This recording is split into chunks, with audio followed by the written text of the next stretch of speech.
Hello everyone, Pantoufleee here today for a new review concerning the T28 HTC, the Tier 7 tank destroyer, the American one.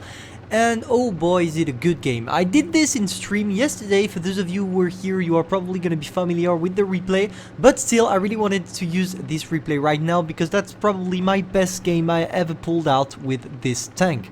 So, what do you need to know about this tank? It had been buffed previously, at least 2 times if I remember correctly, but because the first version of this tank was pretty shit.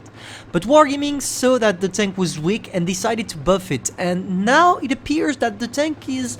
I'm not going to say it's extremely good, but it's gonna make the trick, because probably when you're facing tier 7s you are gonna bounce a lot of things, and with this tank it's all about angling.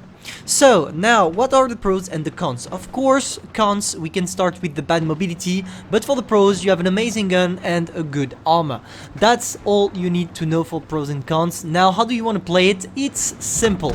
You want to angle your tank and you want to take care of 2 things. First thing first, you don't want to stay straight in front of your opponent because you have a huge gun arc, therefore you have to use it to make your angling as much effective as possible.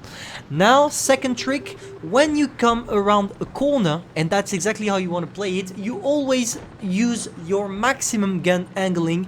So this way you are gonna hide your weak spot, which are the 2 small gunshots on both sides of the tank.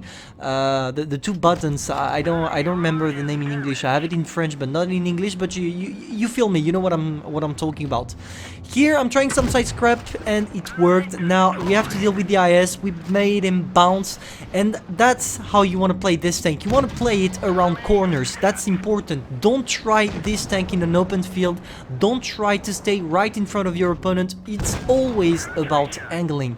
That's why I truly think this tank is not for beginners, even if it feels like it's for beginners because it's slow, it's gonna allow you a lot of mistakes thanks to the great armor. No, really, don't go for it if you're a newbie, because you're gonna get bored quite easily. Because if you take 2 minutes to reach the battlefield just to get wrecked because you don't know how to angle it, oh boy, are you gonna sell it right after buying it. Now, concerning the rest maybe of the tank, I would say you have pretty strong tracks. I was impressed a bit by the tracks. I don't know if it's only me or if it's in general like this, but I truly think this tank is doing an amazing job in terms of not being tracked too often.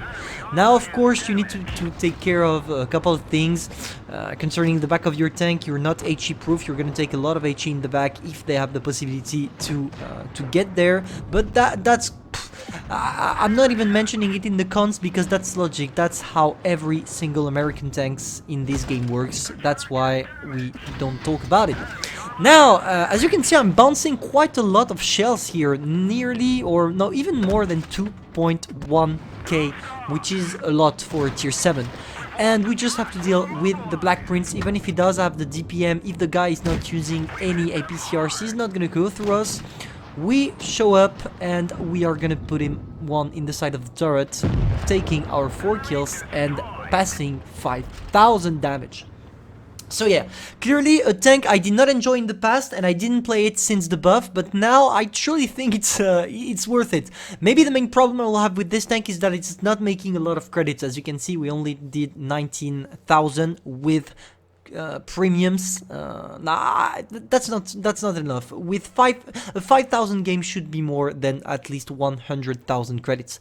But anyway, that's your call now. Is it for you? Is it not for you? You have all the infos to know that. Thank you all for watching and see you tonight in stream.